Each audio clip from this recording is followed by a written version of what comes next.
गायत्री महामंत्र का उच्चारण करेंगे।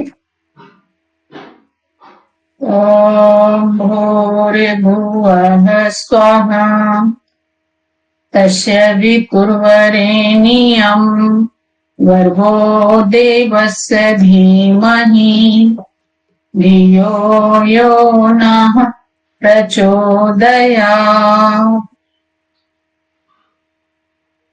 दोनों हाथों को रख करेंगे।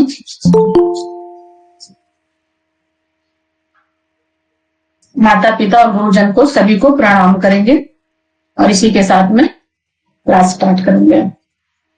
अभी ऑडियो और वीडियो क्लियर है? एक बार फिर से रिप्लाई कीजिए। जी मैम, क्लियर है। ओके सर, इससे थोड़ा सा आगे करेंगे। ये नाथ संप्रदाय का हठ योग हो गया था। हाँ, ये ट्रांसफॉर्म, हाँ बस यहाँ से सर दूसरी और नाथ परंपरा। ठीक है, चलेंगे। अच्छा, सभी ने होमवर्क किया था जो हमने दिया था आप लोगों को? एनीवन? जी मैम, पढ़े थे हम। हमने शॉर्ट नोट्स बनाने के लिए बोला था, तो उसमें कितने लोगों ने बनाया है? किसी ने नहीं बनाया? फिर ऐसे कैसे पढ़ोगे आप लोग? 2 दिन का होमवर्क हमने दिया था और उसमें बोला था शॉर्ट नोट्स बना के ग्रुप में डालिएगा, तो किसी ने डाला नहीं है। चलेंगे, आगे से देखेंगे। दूसरी ओर नाथ परंपरा में आदिनाशियों को योग की आदि प्रवक्ता माना जाता है। उनके द्वारा माता पार्वती को जो योग का उपदेश दिया गया उसे मत्स्येन नाथ ने भी सुना। शिव के आदेशानुसार मत्स्येन नाथ ही योग विद्या के प्रचारक हुए। इनके शिष्य गोरखनाथ महान योगी हुए। उनके शिष्य गैवीनाथ, चटपटीनाथ आदि हुए।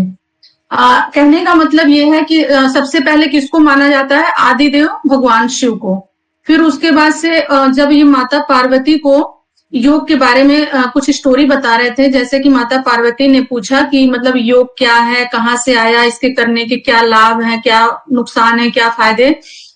तो फिर जैसे वो माता पार्वती को सारी चीजें योग के बारे में बता रहे थे, तो फिर एक जहां पर बैठ के सुना रहे थे ये स्टोरी, तो वहां पर मतलब एक मछली के रूप में कोई था, तो उन्होंने सुना। तो फिर उनको ही जो है आदिनाथ महाशिव ने उनको ही योग का पहला, मतलब उनका नाम मत्स्येन नाथ रख दिया। उनको मनुष्य रूप में ले आया और फिर उन्हीं का नाम मत्स्येंद्र पड़ा, जो कि हठ योग के सबसे पहले गुरु वही है। ठीक है, फिर उसके बाद से धीरे धीरे ट्रांसफर हुआ किसमें? गोरक्षनाथ में। गोरखनाथ जी के बाद से फिर देखिए उनके आपका वीडियो नहीं आ रहा मेरे पास। वीडियो नहीं आ रहा? मेरी वीडियो ऑन है, आप देखेंगे। नहीं, ऑडियो वीडियो सभी ऑन है। और सर, मेरी वीडियो ऑन है या नहीं?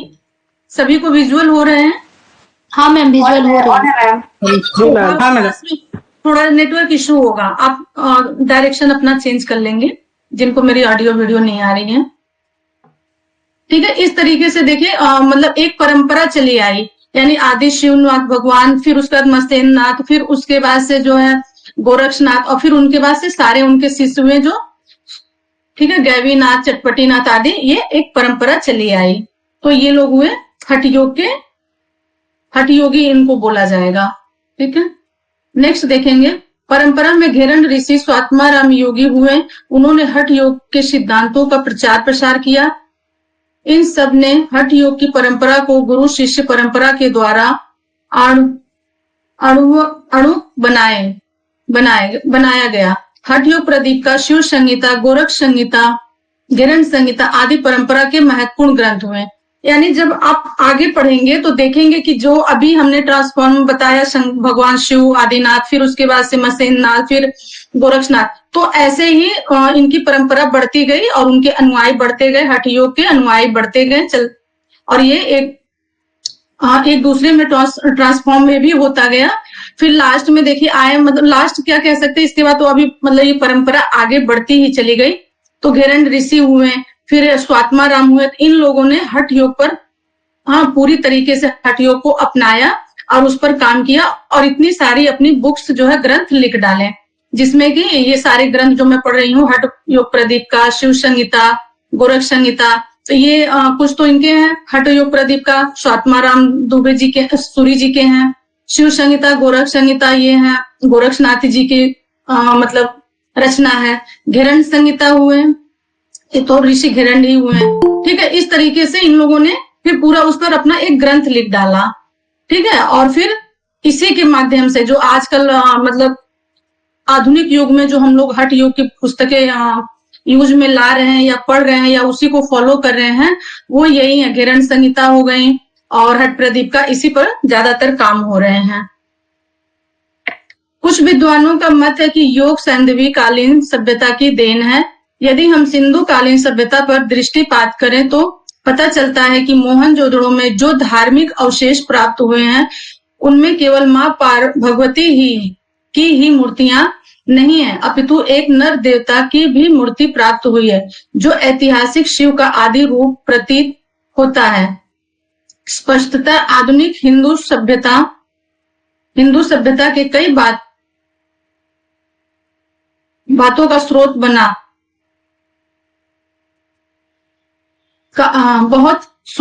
बहुत काल में उपलब्ध होता है। सर जॉन मार्शल ने अपनी पुस्तक मोहनजोदाड़ो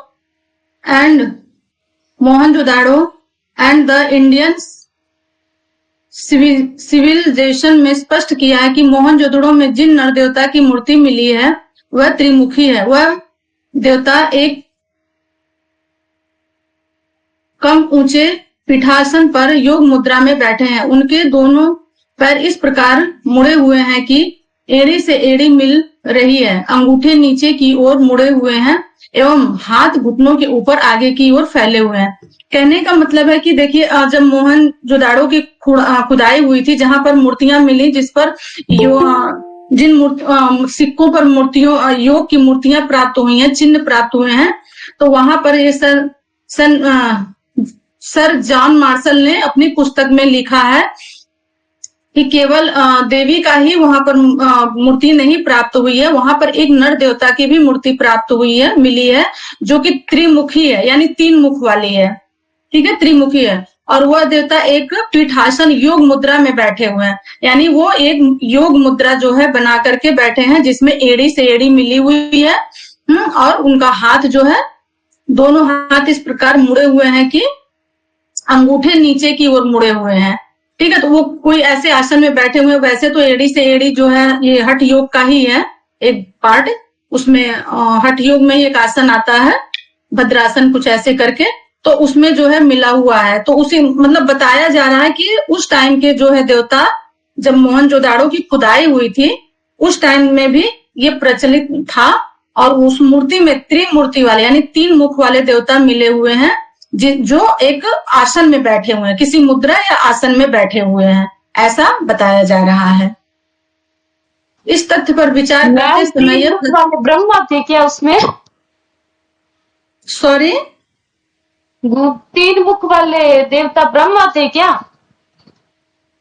अब ये तो यहाँ लिखा हुआ नहीं है। वैसे 3 मुख वाले हम लोगों ने ब्रह्म जी को ही देखा है, लेकिन अब उस टाइम के क्या रहे होंगे वो तो जब इतना डिटेल में नहीं पता है तो फिर उसको नहीं ज्यादा छेड़ेंगे, है ना। जितना यहाँ लिखा हुआ कि त्रिमुखी, यानी 3 मुख वाले, ठीक है, तो त्रिमुखी वाले कोई भी देवता हो सकते हैं। जब उनका यहाँ पे नाम नहीं है तो वो नहीं बता सकते हैं। बस आप ऐसे अंदाजा लगा लीजिए कि क्योंकि हमें योग जानना है, योग पढ़ना है, तो इससे सिर्फ ये साबित होता है कि उस टाइम पर भी योग का प्रचलन था। ठीक है, बस ये बताने के लिए ऐसा यहाँ पर मेंशन हुआ है।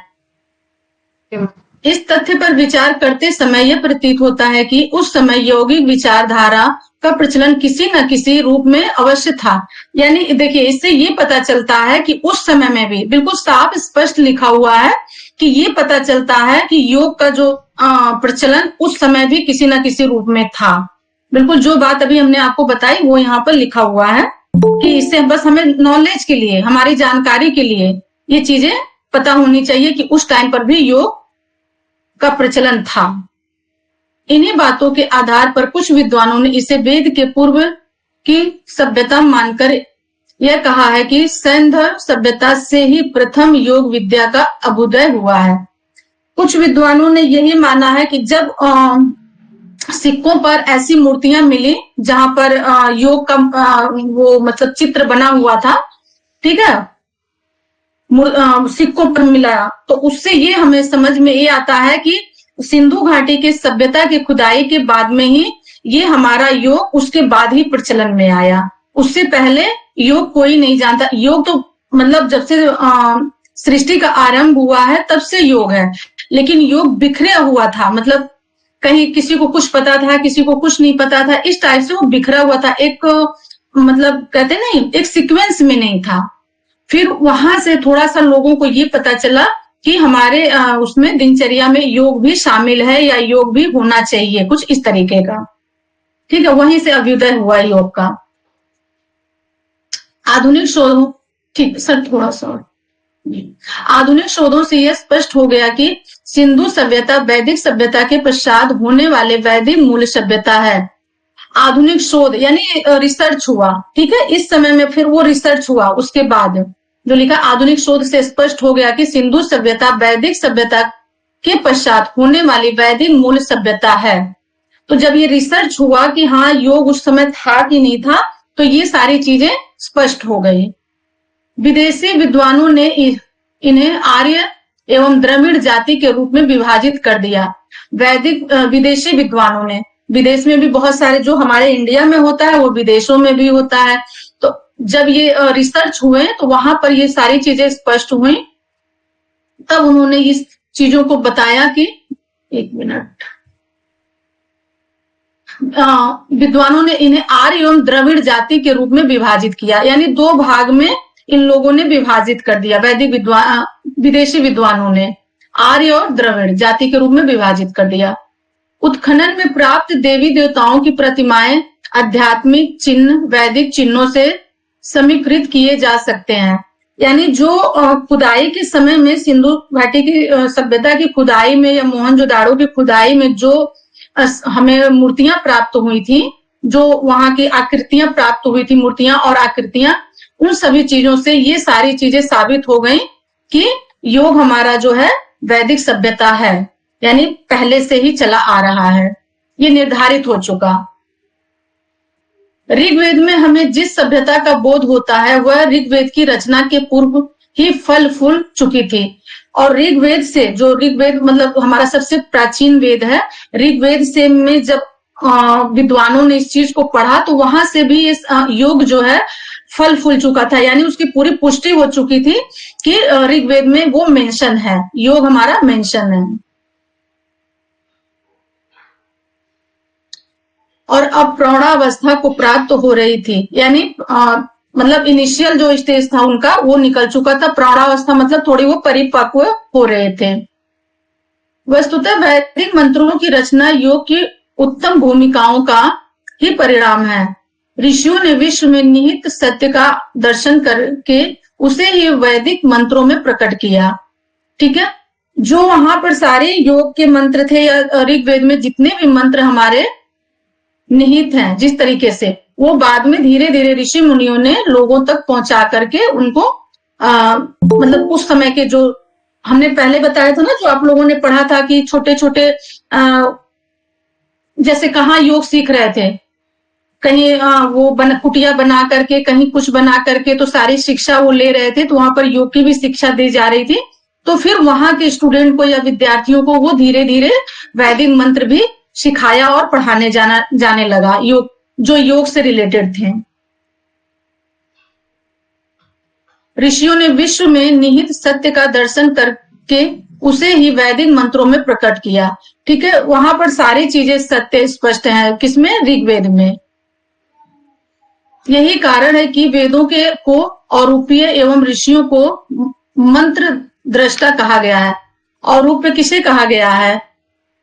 वेद को, ठीक है। और पुरुष कहा गया वेदों को, यह पहले भी हमने बताया है आपको, फर्स्ट क्लास में ही बता दिया था। औरूप्य वेदों को कहा गया, और जो इनके मंत्र के उच्चारण करते हैं उनको मंत्र दृष्टा भी कहा जाता है, जो ऋषि मुनि होते हैं। उससे यह सिद्ध होता है कि योग का प्रारंभ ऋग्वैदिक काल से पूर्व ही हो गया था। तो वहां से ये चीजें पता चलती हैं कि योग जो है ये हमारे वैदिक काल के पूर्व ही हो चुका था। अतः योग को किसी काल में संबद्ध करना समीचीन नहीं है, क्योंकि यौगिक ज्ञान मनुष्य की अंतर आत्मा से संबंध है, जो कि काल की सीमा से परे है। अतः यही कहना उचित होगा कि सृष्टि के आरंभ काल से ही योग विद्या का प्रचलन था। बस सीधा सीधा ये समझ लीजिए कि जब से सृष्टि का आरंभ हुआ है, तब से हमारा योग का आरंभ हो चुका है। नेक्स्ट चलेंगे।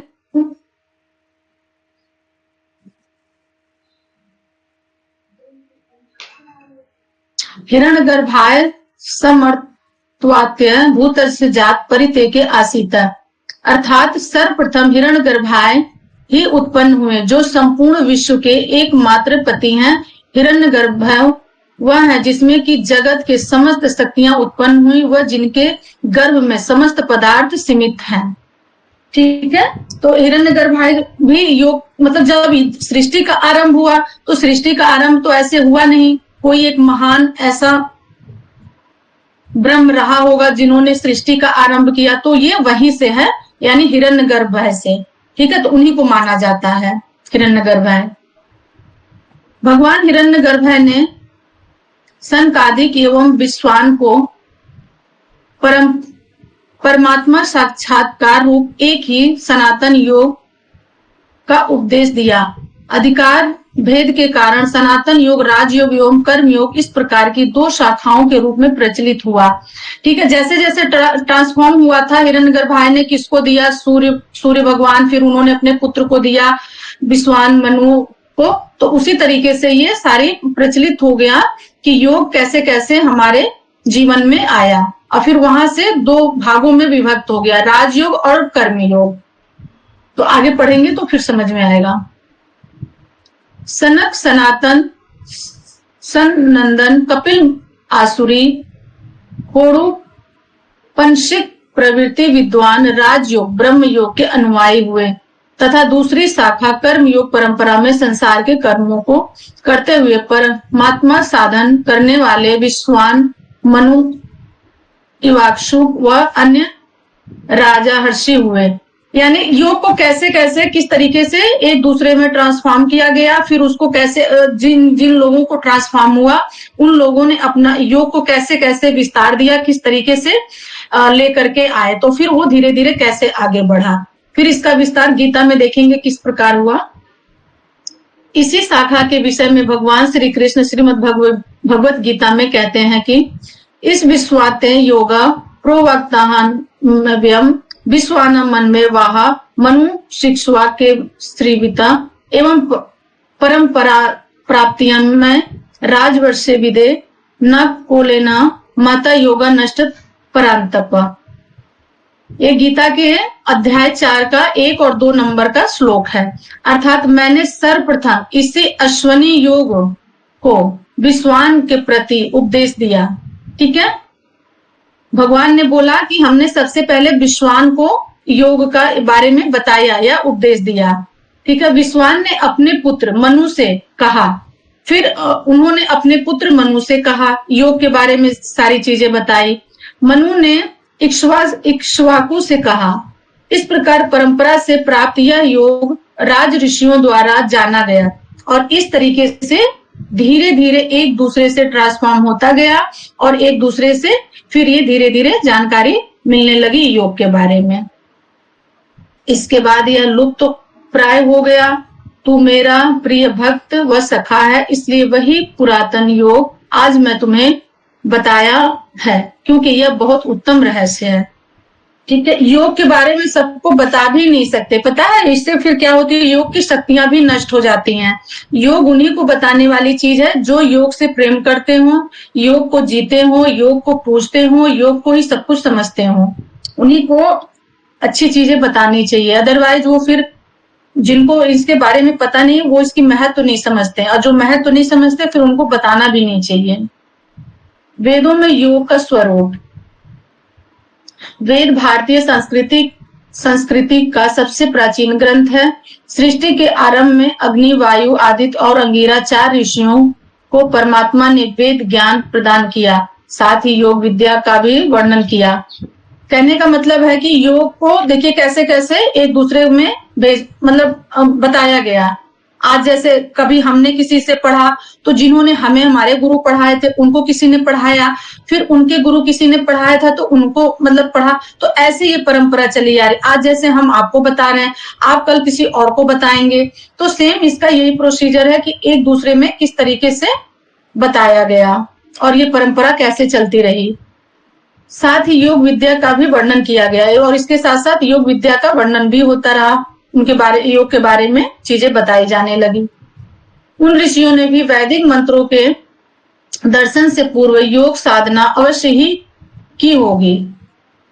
कहने का मतलब है कि जिन ऋषि मुनियों ने योग को सीखा उन लोगों ने भी इन सब वैदिक मंत्रों का वर्णन पढ़ाई अच्छे से उन लोगों ने भी की होगी, तभी जाकर के योग को इतने अच्छे से समझ सके और उसको विस्तार दे सके। कई जगह पर योग की चर्चा की गई है। वेद विश्व के ज्ञान विज्ञान के भंडार हैं। वेदों का मुख्य प्रतिपाद विषय आध्यात्मिक उन्नति करना है। इसके लिए यज्ञ, उपासना, पूजा व अन्य कर्म कांडों का वर्णन किया गया है। इन सब के पूर्व योग साधना का विधान किया गया है। इसी संदर्भ में ऋग्वेद में कहा गया है। तो यहाँ तक सभी को समझ में आया कि योग का कितना बड़ा महत्व है। अभी तो आप लोगों ने डिप्लोमा में पढ़ा, देखा कि हाँ योग कैसे कैसे इसको कितने भगवान ऋषि मुनियों ने कैसे कैसे लेकर के आया। इतना आसान चीजें नहीं थी और इतनी छोटी मोटी भी चीजें नहीं थी।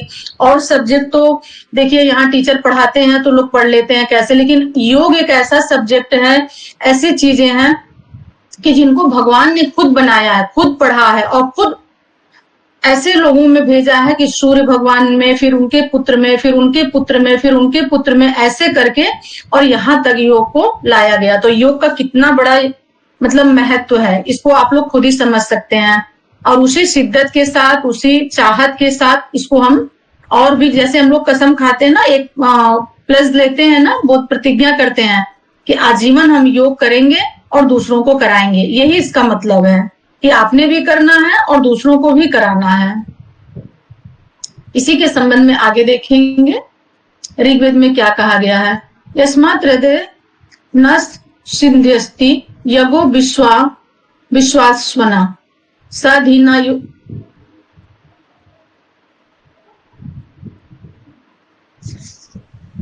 सॉरी मैम, वो थोड़ा टेक्निकल इशू था, मैम ला रहे। इट्स ओके, कोई बात नहीं सर, मेरे पास पीडीएफ, मैं पीडीएफ से देख लेती हूँ। अर्थात विद्वानों का कोई भी कर्म बिना योग के पूर्ण नहीं होता। विद्वान लोग जो होते हैं उनका कोई भी कर्म बिना योग के पूर्ण नहीं होता। यहाँ तक कि यज्ञ के बारे में भी कहा गया कि यज्ञ व्यर्थ है, जब तक आप योग नहीं करते हैं तब तक वो यज्ञ भी करना व्यर्थ है या बेकार है और यह सिद्ध नहीं होता है। ठीक है, योग सिद्ध नहीं होता जब तक आप यज्ञ भी करते हैं ना, तो उसका पूरा फल नहीं मिलता जब तक आप योग नहीं करते हैं। इस बात से ही सिद्ध होता है कि वेदों में योग विद्या को विशेष महत्व दिया गया। अर्थात जिन इंद्र अग्नि देवता के बिना प्रकाश पूर्ण ज्ञानी का जीवन यज्ञ भी सफल नहीं होता। यानी योग के बिना, देख लीजिए, योग के बिना, देवता के बिना प्रकाश पूर्ण ज्ञानी, यानी योग के बिना सारी चीजें व्यर्थ है। यानी जो देवता लोग होते हैं ना, तो जो प्रकाश फैलाते हैं वो भी अपूर्ण है, अधूरा है। जीवन यज्ञ भी सफल नहीं होता है, जीवन भी किसी का सफल नहीं है। जो व्यक्ति योगी अगर नहीं बना तो उसका जीवन भी सफल नहीं होता, या जो योग में नहीं है। उसी में ज्ञानियों को अपनी बुद्धियों और कर्मों का योग करना चाहिए। उसी देव में उन्हें अपनी बुद्धियों और कर्मों को अनन्य रूप से एकाग्र करना चाहिए। ठीक है, योग से, तो योग से कितने सारे देखिए चीजें हैं हमारे पास में। हम योग बहुत तरीके से कर सकते हैं। ऐसा नहीं है कि बस हम योग, जो आजकल तो लोग ऐसे योग करते हैं कि कहीं भी बॉडी को हिलाना या बहुत बड़े बड़े आसन करना, बहुत बड़े बड़े, अब तो ये एक कंपटीशन बन गया है योग का ना, कि हम ये आसन कर रहे हैं, वो आसन कर रहे हैं, किस लेवल तक कर सकते हैं। पर ऐसा कुछ नहीं है, ज्ञानियों के लिए ऐसा कुछ नहीं है। योग अपने आप में ही संपूर्ण है। योग में देखिए ध्यान है, मेडिटेशन है, योग है, प्राणायाम है, ये सारी चीजें हैं और इसको थोड़ा थोड़ा अगर करते हैं तो उससे भी आप अपने जीवन को बहुत सुंदर और सरल बना सकते हैं। ऐसा नहीं है कि हम बड़े बड़े एडवांस आसन ही करके जो है हम अपने आप को प्रूफ कर सकते हैं कि हमको योग आता है। योग तो वैसे भी कितने लाख, 84 लाख बताया गया है क्या, लेकिन 84 लाख सभी लोग कर पाते हैं? ऐसा नहीं है, 84 लाख कोई नहीं कर पाता। हाँ, पर कुछ आसन ऐसे जरूर हैं जो हमें थेरेपेटिक के अकॉर्डिंग उसको सही भी करते हैं। जो जिनको कोई प्रॉब्लम, डिजीज होते हैं, इशू होते हैं, वो सही भी होते हैं, लेकिन उनकी सही टेक्निक और सही प्रोसेस वो पता होना चाहिए। जब तक आप सही टेक्निक नहीं जानते हैं तो योग करने का कोई मीनिंग भी नहीं। योग तो आप ऐसे कर सकते हैं, चलिए अभी इनिशियल जिनका स्टेज है, यानी जो 20 ईयर्स से कम है, 25 ईयर्स से कम है, उनको कोई बीमारी वगैरह वैसे भी नहीं परेशान करती है, कोई डिजीज, तो आप नॉर्मल अगर योग करते हैं तो स्वस्थ रह सकते हैं। लेकिन इसके अबव जो होते हैं फिर उनको देखिए बहुत सारे आसन ऐसे होते हैं जो हम नहीं करवा सकते। तो आसन भी कई भागों में भी विभाजित है, कई 3-4 भागों में है। बच्चों के लिए अलग आसन होने चाहिए, प्रौढ़ावस्था वालों को थोड़ा अलग आसन होने चाहिए, उसके बाद वालों को अलग आसन होने चाहिए। तो इन सबकी भी जानकारी योग में होना चाहिए। ऐसा नहीं कि हम योग पढ़ रहे हैं, बस डिप्लोमा कर रहे हैं और मॉर्निंग क्लास हम ज्वाइन कर रहे हैं और लगे हम बड़े बड़े मतलब बना ले कि हम बहुत ज्ञानी हो गए। तो ऐसा नहीं करना है। आप लोगों को अच्छे से सीखना है, एक एक चीजों को सीखना है और उसी तरीके से उसको एक्सप्लेन करना है और डिजीज पर भी वैसे ही वर्क करने हैं, तब जाकर के आपका योग सिद्ध होगा। वेदों में कहा गया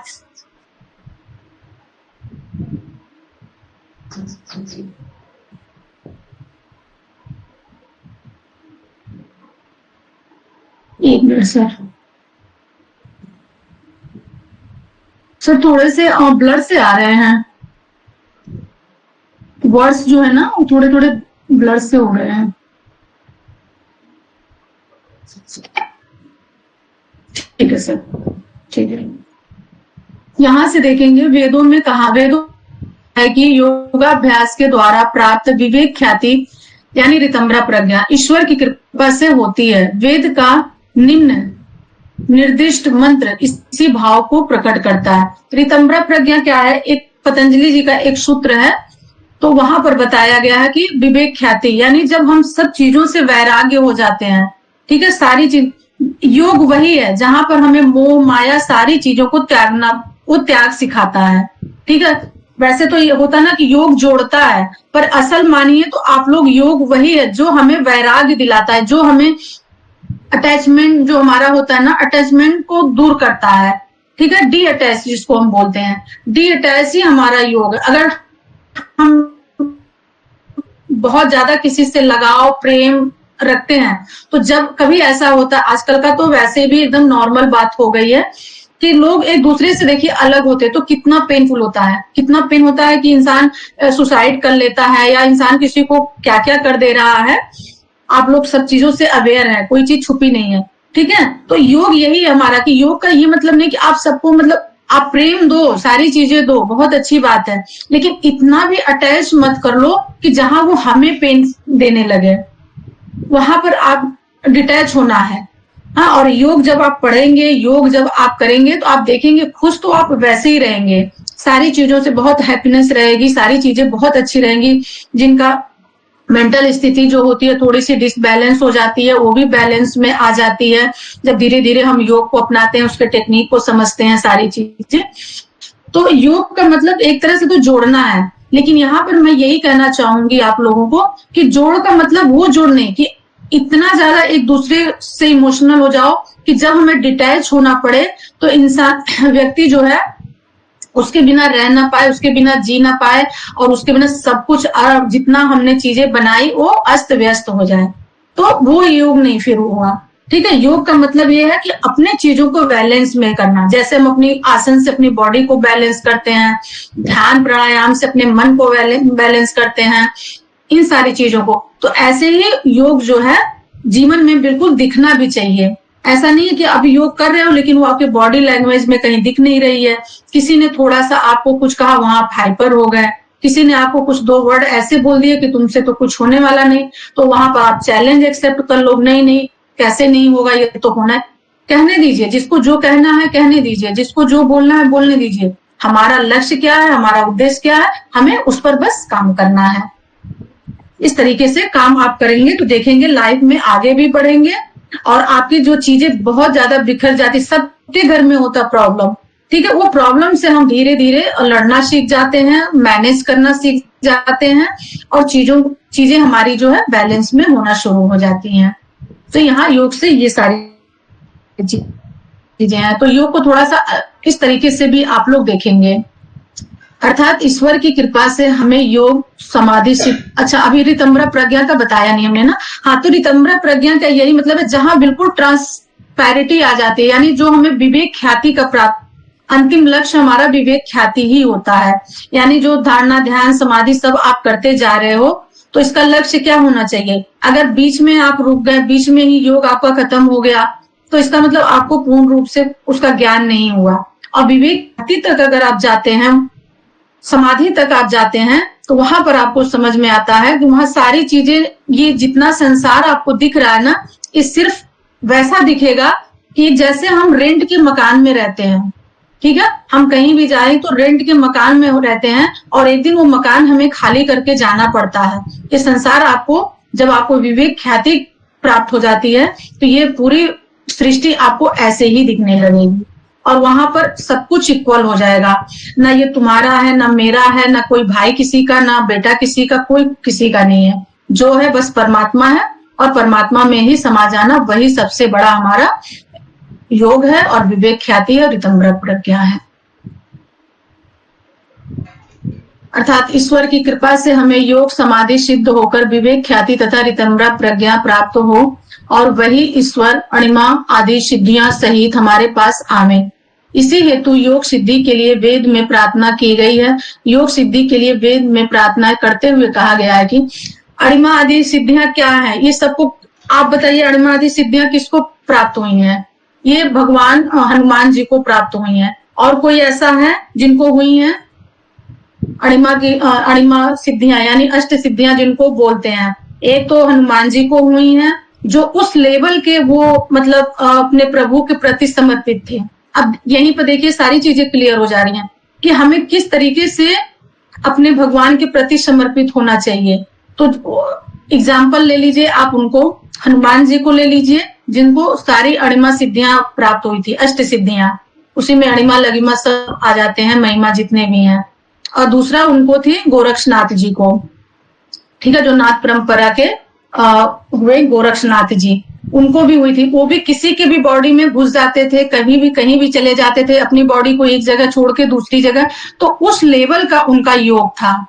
क्या उस लेवल के आजकल के लोग हैं जो कर सकते हैं? मुझे नहीं लगता कि इस समय में कोई ऐसा है कि उस लेवल का योग कर सकता है, ठीक है। तो ये हमारी सिद्धियां हो गई। इस तरीके का जब हम अपने आप को बना लेते हैं कि हम कहीं भी प्रकट हो जाएं, कहीं भी गायब हो जाएं, कुछ भी कर दें, छोटा सा चीज को बड़ा बना दे, बड़े से छोटा को, तब समझिए कि हाँ, हमको थोड़ा योग की नॉलेज हुई।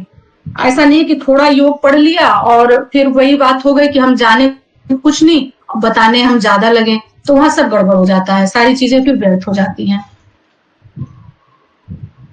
और उसमें विघ्न होते उन्हें दूर करने के लिए परमात्मा से प्रार्थना करना चाहिए। तो जो भी विघ्न परमात्मा से नहीं जुड़ेंगे, आप कुछ भी नहीं कर सकते। इसलिए खुद को परमात्मा को सौंप दीजिए। वेदों के मंत्रों में हमें यह स्पष्ट हो जाता है कि एक व्यापक शक्ति है, जिसका अभेद ज्योति, परम पद, परम व्योम आदि नामों से ऋग्वेद में वर्णन मिलता है। इसी शक्ति से योग प्राप्त करने की कामना की गई है। जब वेद मंत्र हम लोग पढ़ते हैं, आप लोग भी देखेंगे बहुत सारे इसमें भी हैं, आपके जो क्लास चल रही है डिप्लोमा में भी कई सारे मंत्र हैं। अगर इनको आप लोग याद करते हैं, इनके मीनिंग को समझते हैं, और इस तरीके से तो बहुत सारे वेद हैं, उपनिषद भी हैं, 4 हमारे उपनिषद हैं, चारों उपनिषद में तो सारे मंत्रों से ही भरे हैं। लेकिन जब एक एक मंत्र को आप पढ़ेंगे, एक एक मंत्र को जानेंगे, वहां का तो छोड़ दीजिए, आप लोग पतंजलि योग सूत्र उठा करके देख लीजिए, जो 195 सूत्र है।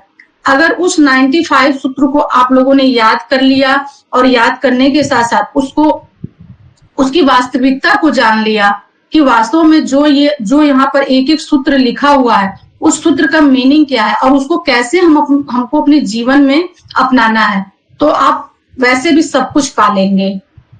ठीक है, सब कुछ खो भी देंगे और सब कुछ पा भी लेंगे। खोने का मतलब अब जितनी भी लालसा आपके अंदर है, वह जैसे वैराग्य की मतलब लालच की भावना होती है, हमारा ये है वो है, किसका है, ये मेरा घर, ये तेरा, ये सब चीजें वहां खत्म हो जाती हैं अगर ठीक से आप पतंजलि योग सूत्र पढ़ लेते हैं तो। और वहीं से वैराग्य की भावना आपको मिल जाती है कि हमको किस चीज का त्याग करना चाहिए, किस चीज को अपनाना चाहिए। तो आधा योगी तो आप वहीं बन जाते हैं अगर पतंजलि योग सूत्र आप लोग उठा करके पढ़ते हैं तो, और उसकी एक एक वर्ड को समझते हैं तो। और पढ़िएगा जरूर आप लोग, सभी लोगों से हमारा अनुरोध है कि आप लोग पढ़िए इसको। वहीं से वेद मंत्र का सारी चीजें आप लोग देख लेंगे कि कैसे कैसे अच्छे बुरे के कर्मों का कैसे फल मिलता है। और ये बिल्कुल सही बात है जो यहाँ पे लिखा हुआ है ना कि हम अच्छे कर्म करेंगे तो अच्छे फल मिलेंगे, बुरे करेंगे तो बुरे कर्म फल मिलेंगे। तो ये मनुष्य जीवन मिला है, इसका सदुपयोग करिए आप लोग, सभी लोग इसका दुरुपयोग मत कीजिए। अगर ये दुरुपयोग करेंगे तो ये जन्म मरण का जितना भी है चक्र ये चलता रहेगा और बार बार आपको अपने कर्मों को भोगने के लिए यहाँ पर आना ही पड़ेगा धरती पर। और धरती की जो विश्व की अभी मतलब चीजें सामने हैं आप लोग खुद देख रहे हैं न्यूज में और अगल बगल से, पड़ोसियों से, सभी से, दोस्ती में, सभी जगह आप लोग खुद देख रहे होंगे कि ये इस समय का युग कैसा चला, जो कलयुग जिसे हम बोलते हैं ना कि कहते कलयुग। तो कलयुग में क्या क्या चीजें हो रही हैं, किसी से कुछ छुपा नहीं है। देवता भी कर्म फल से छुटकारा नहीं पा सकते। देखिए कर्म हमारे इसमें जितना भी लिखा है, देवता भी कर्म फल से छुटकारा नहीं पा सकते। वेदों में स्वतंत्र इच्छा शक्ति एक मान्य के रूप में है। मुक्ति का उल्लेख भी वेदों में प्राप्त होता है जो योग का परम लक्ष्य है। तो जब देवी देवता नहीं बच सकते अपने कर्मों से, तो बताइए इंसान क्या चीज है ना, मनुष्य क्या चीज है, उसको तो अपने कर्म भुगतने पड़ेंगे। फॉर एग्जाम्पल देख लीजिए, भगवान राम थे, एक दिन बाद उनकी ताजपोशी होनी थी और एक दिन पहले ही उनको वनवास जाना पड़ा, है ना। तो कितनी बड़ी बात है। तो भगवान और 14 वर्ष का वनवास उन्होंने काटा। तो आपको इससे समझ जाना चाहिए कि देखिए उनके भी कुछ कर्म फल ऐसे रहे होंगे, कुछ कर्म ऐसे रहे होंगे जो उनको 14 साल तक अपने पेरेंट्स से, अपने माता पिता से, अपने शासन से, अपने लोगों से उनको दूर रहना पड़ा। तो कुछ ऐसे उनके भी कर्म रहे होंगे, उन्होंने भी भोगा। भगवान कृष्ण को देख लीजिए, भगवान होते हुए भी उनको कहाँ पर उनको मतलब बॉर्न हुए, जेल के अंदर में। ऐसा कोई सोच सकता है? वो तो भगवान है, वो तो कहीं भी जन्म ले सकते हैं, लेकिन उनके कुछ ऐसे कर्म थे कि उनको जेल में जन्म लेना पड़ा। तो इंसान भी वैसे ही है, इंसान जैसे कर्म करेगा, जब वो लोग अपने कर्मों को यहाँ पर भुगत मतलब आने के बाद, संसार में आने के बाद अपने कर्मों को भुगते, तो फिर इंसान क्या चीज है, इंसान भी भुगतेगा। तो अपने कर्म को ऐसा बनाइए कि योग अपना लक्ष्य हो, उसको साधिए और योग के मार्ग पर चलिए। तो देखेंगे कि आपका बहुत सारी चीजें डे बाय डे खुद में ही ठीक होना शुरू हो जाएंगी। आपका मन भी गलत होगा, किसी के साथ गलत करने का भी होगा, तो वो भी धीरे धीरे जो है सुधर जाएगा।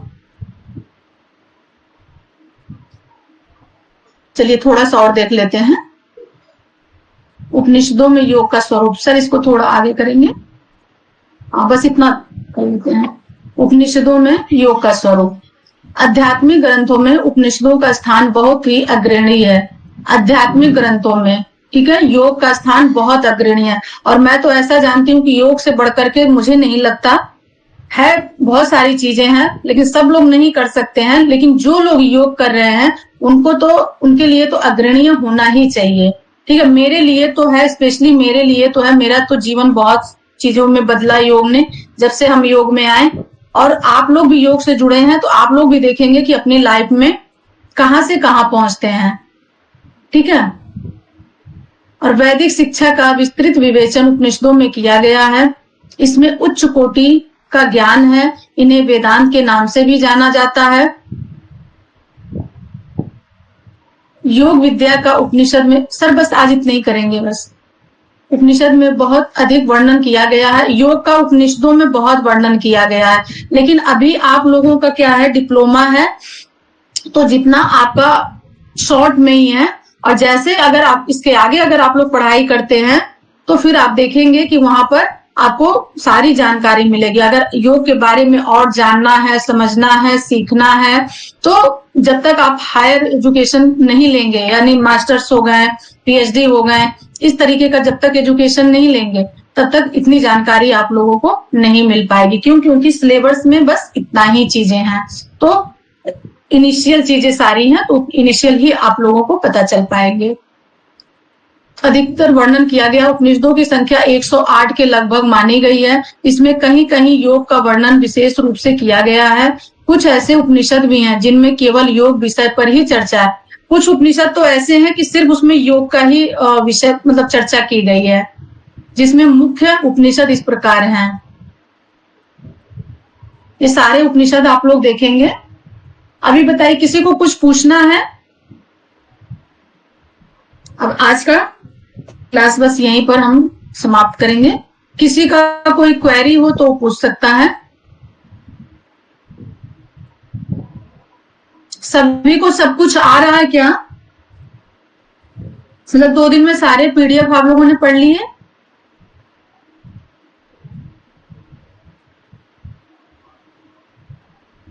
एनीवन? सारे क्लास से आउट हो गए भाई क्या? कहाँ गायब हो गए सभी लोग?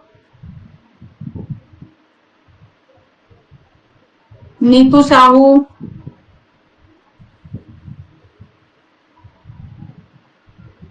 मिनती त्रिपाठी, ये 2 लोग दिख रहे हैं। हाँ मैम।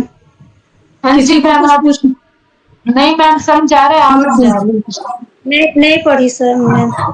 आपने नहीं पढ़ा था? क्यों नहीं पढ़ा था? आप क्लास में नहीं आए थे क्या लास्ट डे? नहीं थी, घर में नहीं थी तो बाहर गई थी, नहीं तो आपको एक मैसेज डालना चाहिए ना, क्योंकि 2 दिन का पीडीएफ पढ़िएगा, समझिएगा। जब देखिए, योग ऐसा नहीं है कि बस आप लोगों ने, हमने 1 घंटे पढ़ा दिया, आपने पढ़ लिया, काम खत्म।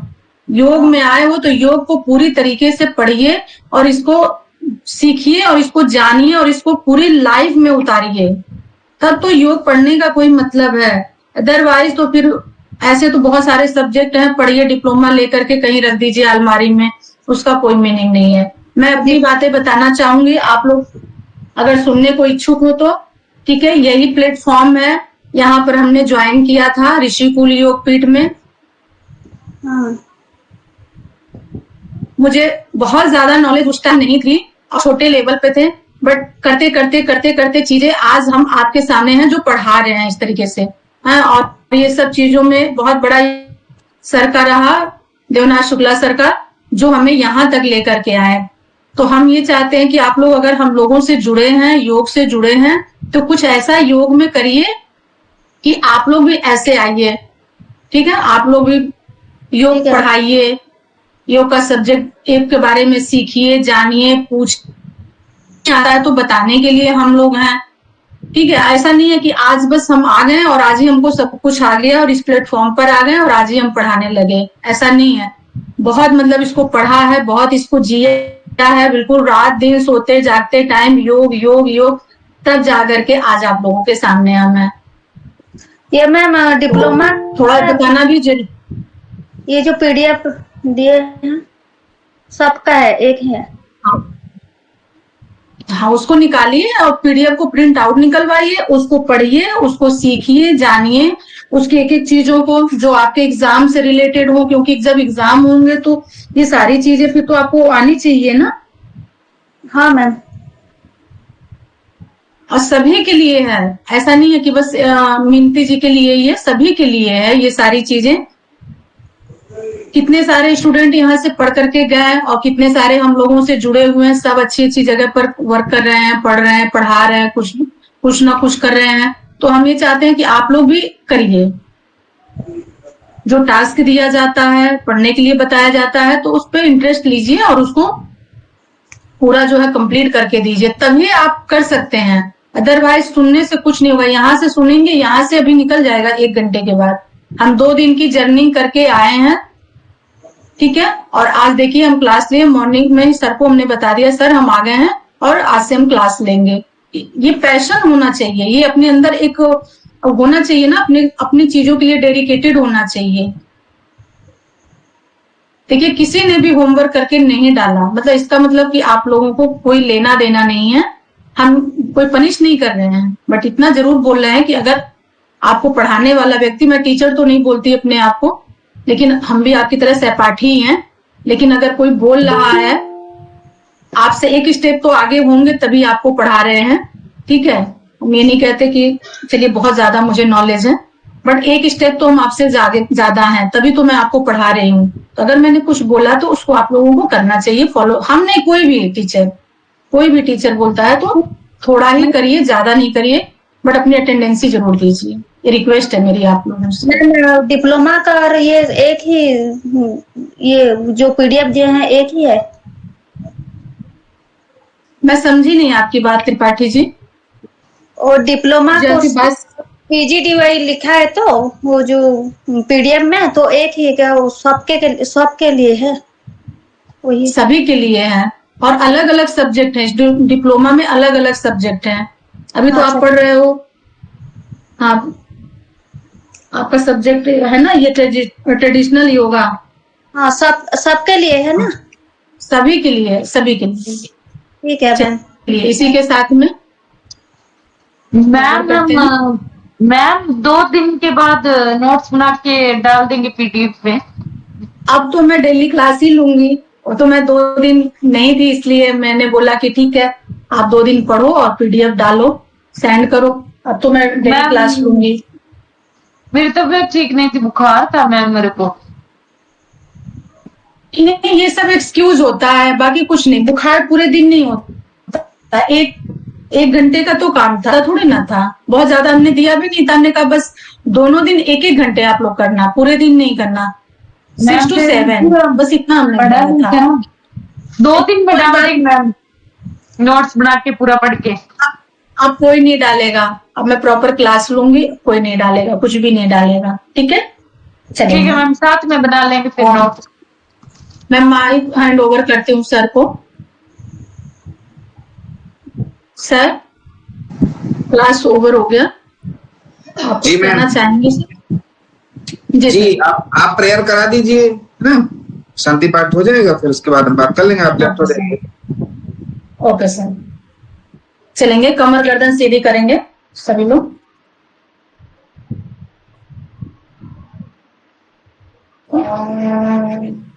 शांति ही शांति ही शांति ही, सर्वारिष्ठसु शांतिर्भवतु।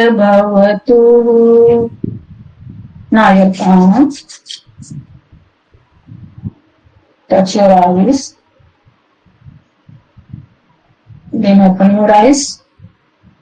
चलिए सभी को प्रणाम, शुभ रात्रि, जय श्री कृष्णा। जय श्री कृष्ण।